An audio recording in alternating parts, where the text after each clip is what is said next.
திரு இந்திரா பார்த்தசாரதி அவர்களின் குருதி புனல்.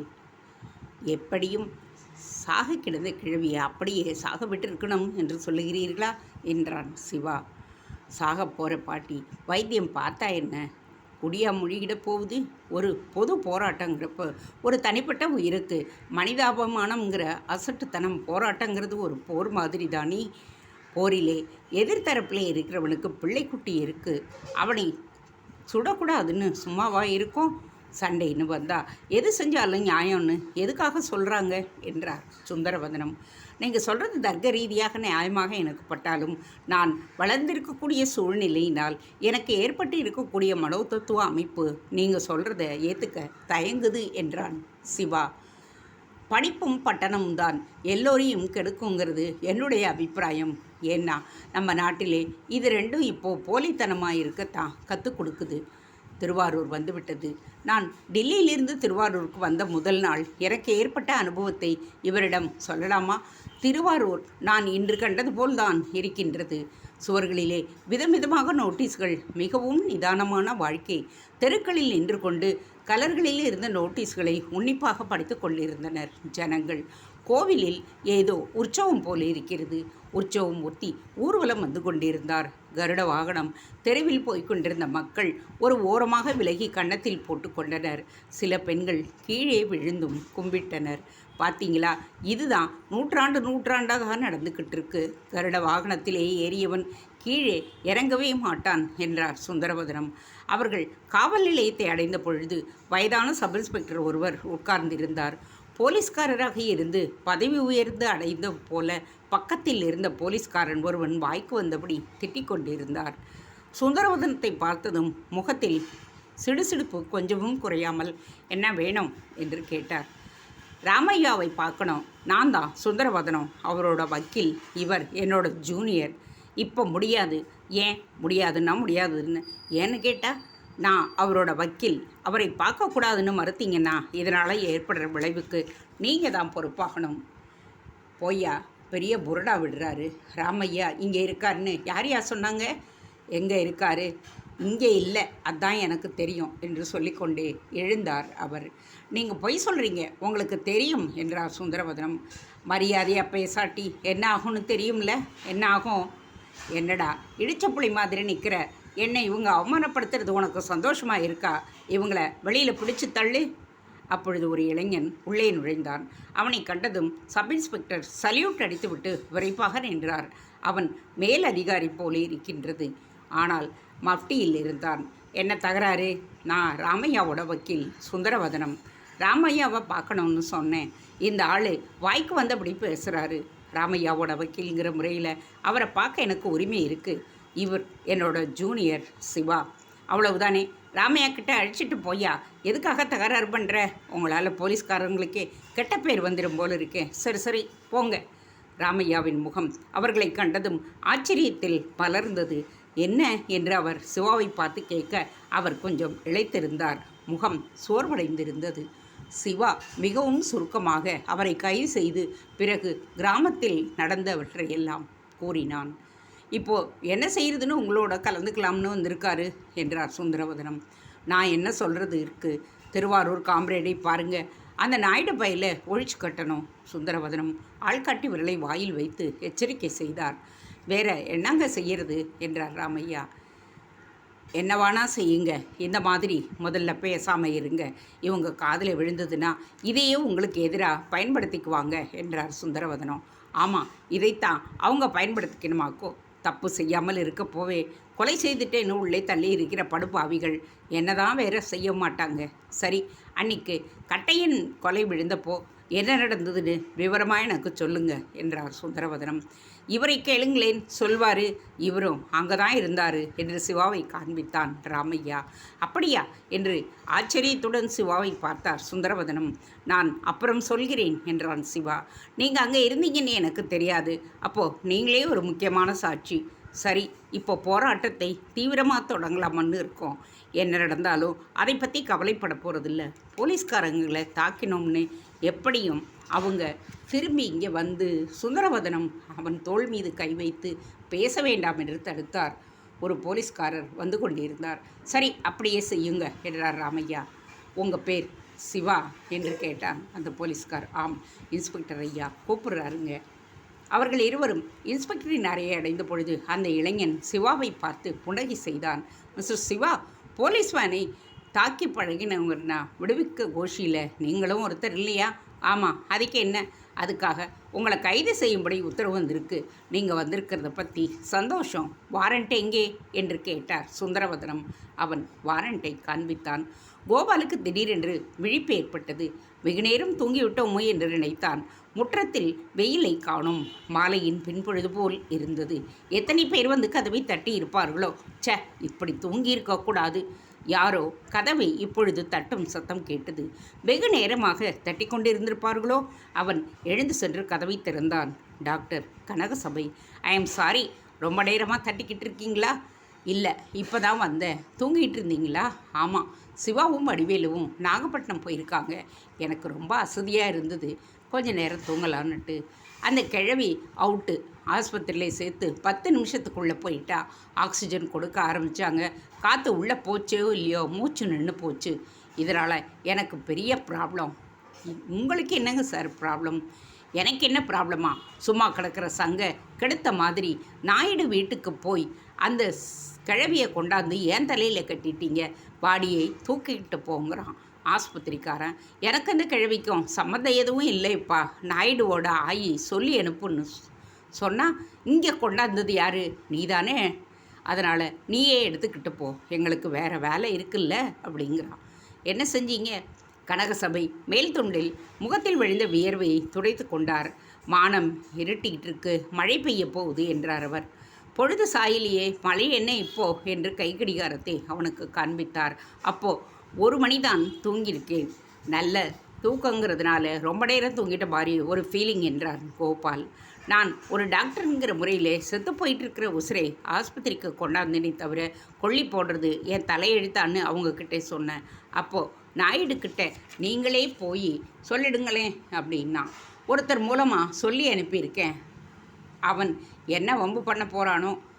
ஆஸ்பத்திரியில் தான் செத்துருக்காங்க, கொன்னுட்டாங்கன்னு அவனால் சொல்ல முடியாதே. என்ன சாப்பிட்றீங்க? டீ போட்டு கொண்டு வரட்டுமா? ஒன்றும் வேணாம், தண்ணி கொஞ்சம் கொடுங்க, போகிறோம். நல்ல வேலை, ஆஸ்பத்திரிக்கு கொண்டு போனதுக்கப்புறம் செத்தாங்கிறதுக்கு ஒரு வகையிலே நல்லது தான். இருந்தாலும் சாக போகிற கிழவியை நீங்கள் ஏன் இங்கே கொண்டு வந்தீங்க? அது தப்பு தான். மனிதாபிமானம் பார்க்குறப்போ என்று கோபால் சொல்லி முடிப்பதற்குள் கனகசபை இடைமறித்தார். மனிதாபிமானம் பண்ணுவதற்கெல்லாம் இந்த காலத்தில் எப்படியா செல்லும்? நரியும் ஓனாயும் நாட்டாமல் செய்கிறப்போ கொஞ்சம் நல்லதனமாக நடந்துக்கலாங்கிறது. ஒன்வே டிராஃபிக் முட்டாளுங்கிற பட்டம்தான் நமக்கு மிஞ்சும். கோபால் ஒன்றும் பதில் கூறாமல் உள்ளே போய் அவருக்கு குடிக்க தண்ணீர் கொண்டு வந்தான். நாயுடு ஏதோ பெரிய திட்டம் போட்டுக்கிட்டு இருக்காருன்னு எனக்கு தோணுது என்றார் கனகசபை. எதுக்கு அப்படி சொல்கிறீங்க? அப்படித்தான் எனக்கு தோணுது. வீட்டிலே கிழவியை அப்படியே விட்டுட்டு எங்கே போயிருப்பாருங்கிறீங்க? அதுதான் எனக்கும் புரியல. போலீஸ் காவலும் இல்லை, அவங்க 2 பேரையும் காணோமே. யார் 2 பேரையும்? பங்கஜத்தையும் பாப்பாத்தியையும். கனகசபை அவனை ஏறிட்டு நோக்கினார். என்ன அப்படி பார்க்குறீங்க? எனக்கு நப்பாசை விடலையான்னு கேட்குறீங்களா? நான் அதுக்காக சொல்லலை. இருந்தாலும் நீங்கள் தப்பு மேலே தப்பாக பண்ணிக்கிட்டு இருக்கிறது எனக்கு வருத்தமாக தான் இருக்குது. முதல்ல அந்த பங்கஜம், இப்போது அந்த கிழவி, நீங்கள் 2ஐயும் ஒன்றா சொல்கிறது நல்லாவே இல்லை. சாரி, அர்த்தமே வித்தியாசமாக இருக்குது என்று சிரித்து கொண்டே சொன்னான் கோபால். கனகசபையும் சிரித்தார். நீங்கள் ஒன்று, நான் அந்த அர்த்தத்தில் சொல்லலை. பார்க்க போனால் 2 ஒரு வகையிலே ஒன்று தான். பலகீனம் உடம்பை சங்கடப்படுத்தினா என்ன, மனசை சங்கடப்படுத்தினா என்ன? பலகீனம்தான். 2க்குமா நாம் கொடுக்க போகிற விலை கொஞ்சமாக இருக்காதுன்னு தான் எனக்கு படுது. கனகசபை திரும்ப திரும்ப இதை சுட்டி காட்டியது அவனுக்கு பிடிக்கவில்லை. மேலும் இதை திரும்ப திரும்ப சுட்டி காட்டுவார் என்று அவன் எதிர்பார்க்கவில்லை. நான் செய்தது அவரை மிகவும் ஆழமாக பாதித்திருக்கிறது என்று அவனுக்கு இப்பொழுதுதான் பட்டது. கண்ணியத்தின் காரணமாக இவர் அதை பற்றி அதிகம் குறிப்பிடாமல் இருந்திருக்கின்றார். ஆனால் இப்பொழுது இவர் இதனால் தீவிர விளைவுகளை ஏற்படக்கூடும் என்று நம்புகின்றார். அதனால்தான் வந்தது முதற்கொண்டு 2-3 தடவை அதை சொல்லிவிட்டார். அவர் நினைப்பது சரியாக கூட இருக்கலாம். இப்பொழுது ஒரு சங்கடமான அமைதி நிலவுகிறது. நாயுடு எங்கே? சிவாவும் வடிவேலுவும் ராமையாவிடமிருந்து செய்தி கொண்டு வரக்கூடும். சிறையில் இருந்து கொண்டு அவர் என்ன யோசனை சொல்ல முடியும் என்றால் ஒரு முடிவும் எடுக்க முடியாது. இங்கே இருக்கும் ஜனங்கள் என்னை சந்தேகிக்கிறார்கள். அவர்கள் சந்தேகிப்பதிலும் தவறொன்றும் இல்லை. பிரச்சனையை குழப்பிவிட்ட எனக்கு எந்த போராட்டத்தையும் நடத்த தகுதி இல்லை. ராமையா என்ன சொல்லுவார்? சிறையில் இருப்பவருக்கு இங்கே நிலவும் சூழ்நிலையை எப்படி யோசனை செய்து சொல்ல முடியும்? ஆனால் ராமையாவை கலந்து கொண்டு வா என்று சிவா அனுப்பிய போது நான் தான் ஜனங்களிடம் இப்படி சொன்னால்தான் என்னால் அந்த சமயத்தில் அவர்களை சமாளிக்க முடியும் என்று சொல்லியிருக்கலாம். நான் இவ்வாறு சொன்னதும் அவர்கள் என்னை மன்னித்து ஏற்றுக்கொண்டு விட்டார்கள் என்று தான் தோன்றியது. சிவாவை கண்டு எனக்கு லேசாக பொறாமையும் ஏற்பட்டிருக்கிறது என்பதில் சந்தேகமில்லை. ஒரு நெருங்கிய சிநேகிதன் மீது எனக்கு பொறாமை ஏற்பட்டிருந்தது என்றால் நான் முழு அரசியல்வாதியாக ஆகிவிட்டேன் என்று அர்த்தமா? வடிவேலு சிவாவின் மீது அதிக நம்பிக்கை இருப்பது போல் தோன்றுகிறது. வடிவேலுவுக்கு மட்டுமென்ன, அநேகமாக கிராமத்தில் எல்லோருமே சிவாவை அதிக நம்பிக்கையோடு பார்க்கின்றார்கள். அப்பொழுது வாசலில் யாரோ நிற்பது போல் நிழல் தட்டவே வாசற்கதவு முழுவதும் சாத்தப்படாமல் முக்கால்வாசி இருந்தது. யார் நிற்கிறாங்க அங்கே என்று கேட்டான் கோபால். டாக்டர் ஐயா இருக்காருங்களா? இருக்காங்க, வாங்க. அறைக்கு கதர்படியின் போட்ட ஒருவர் உள்ளே வந்தார். நாயுடு வீட்டிலே யாருமே இல்லைங்களே என்றார் அவர். பூட்டி இருக்கா என்றார் கனகசபை. இல்லை, திறந்துதான் கிடக்கு. கனகசபை கோபாலை பார்த்தார். சரி போங்க, தண்ணி குடிக்கிறீங்களா? வேண்டாம், இப்போ தான் இளநீர் குடிச்சிட்டு வரேன். ஐயா நீங்கள் சொல்கிறீங்களா டெல்லிக்காரருங்களா? ஆமாம், இப்போது தேவூர்காரர். வைக்கோல் வண்டி கான்ட்ராக்டனுக்கு ரொம்பவும் வேண்டியவர் என்று வந்தவரை கோபாலுக்கு அறிமுகம் செய்து வைத்தார் கனகசபை. கோபால் அவரை பார்த்து புன்னகை செய்தான். வந்தவருக்கு அதற்கு மேல் அங்கு நிற்பதற்கு அனுமதி இல்லை என்பது போல் கனகசபை ஒன்றும் பேசாமல் வெளியே பார்த்து கொண்டிருந்தார். அப்போ நான் வரட்டுங்களா? செய்யுங்க என்றார் கனகசபை. அவர் போனதும் கனகசபை, நாயுடுவுக்கு என்ன ஆச்சு? எங்கே ஒழிஞ்சு போயிட்டான்? எனக்கில்லை இப்போது தலைவலி. நாயுடுவுக்கு ஏதாவது ஆகி இருக்குமோ? கோபம் கொண்ட பண்ணையாள் ஒருவன் நாயுடுவை எதேச்சையாக ஆள் என்று பார்த்து இருக்காது. நாயுடுவின் வீடு திட்டமிட்டு திறந்து கிடைக்கிறது. அப்படி நாயுடுவுக்கு ஏதாவது ஆகியிருந்தால் போலீஸுக்கு இது ஒரு பெரிய வாய்ப்பு. சிவா போனவன் இன்னும் ஏன் வரவில்லை? திடீரென்று இடி இடித்து தொடர்ந்து மின்னல். பார்த்தீங்களா, மழை பெய்யும்னு சொன்னனே, மழை பெய்யத்தான் போகுது என்றார் கனகசபை. நாயுடுக்கு ஏதாவது ஆகியிருக்குமோ என்றார் கோபால். அப்படியா நினைக்கிறீங்க? அவரும் தன்னை போல் பயப்படுவது போல் அவனுக்கு பட்டது. அவருடைய குரல் பலகீனமாக ஒலித்தது. அப்படி ஏதாவது ஆகியிருந்தா புது பிரச்சனை, அதுதான் சங்கடமே. வெளியே போவோமா என்று கேட்டான் கோபால். போய் நாயுடுவோட சிநேகிதர் கிருஷ்ணசாமி நாயுடுன்னு ஒருத்தர் இருக்கார், அவரை விசாரிக்கலாம்.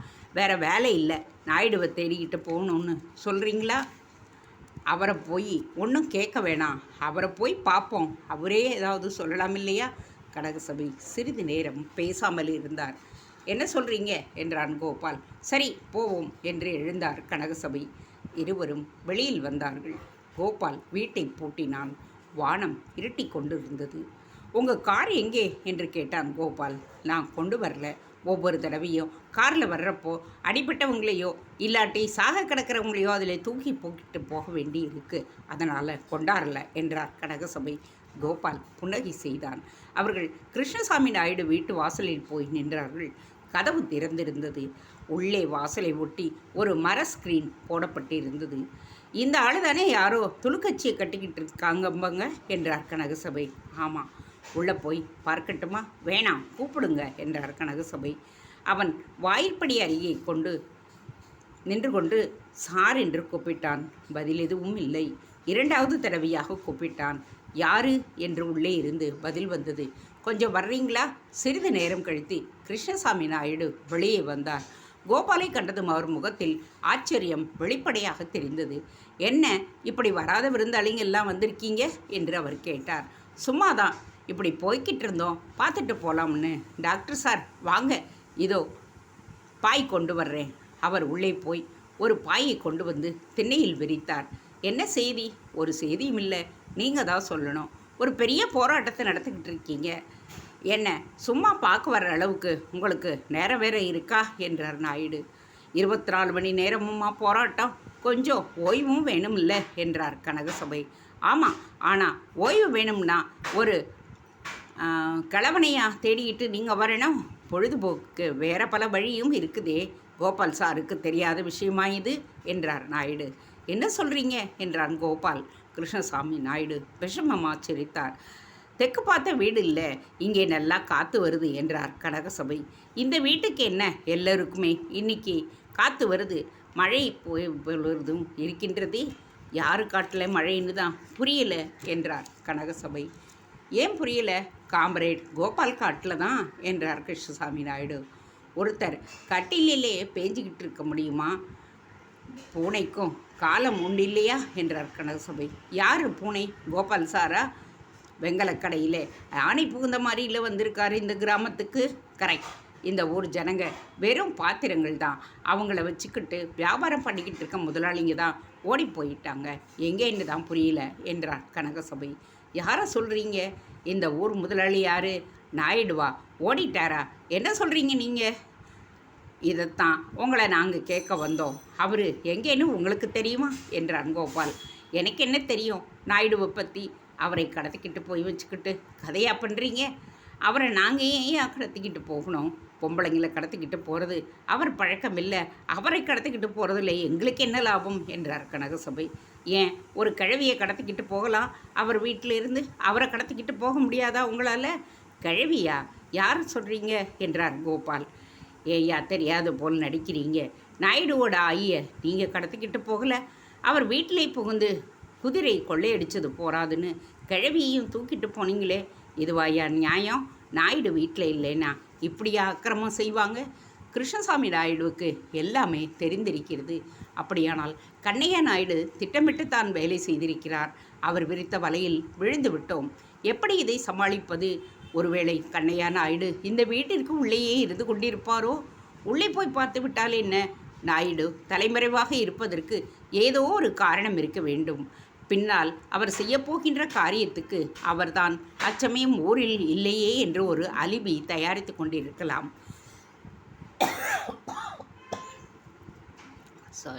திடீரென்று இடி இடித்தது. அதைத் தொடர்ந்து மின்னல். நாயுடு என்ன செய்ய இருக்கிறாரு என்று கேட்டான் கோபால். அப்படின்னா என்ன சொல்கிறீங்க? அதான் எனக்கும் புரியல. உங்கள் மேலே இருக்கிற இன்ட்ரெஸ்ட்டில் சொல்கிறேன். அதுவும் நீங்கள் நாயுடு வீட்டுக்கு பிள்ளைங்கிறதுனால பேசாமல் இந்த ஊரை விட்டு போயிடுங்க என்றார். தேங்க்ஸ் ஃபார் வாட்சிங். Please subscribe.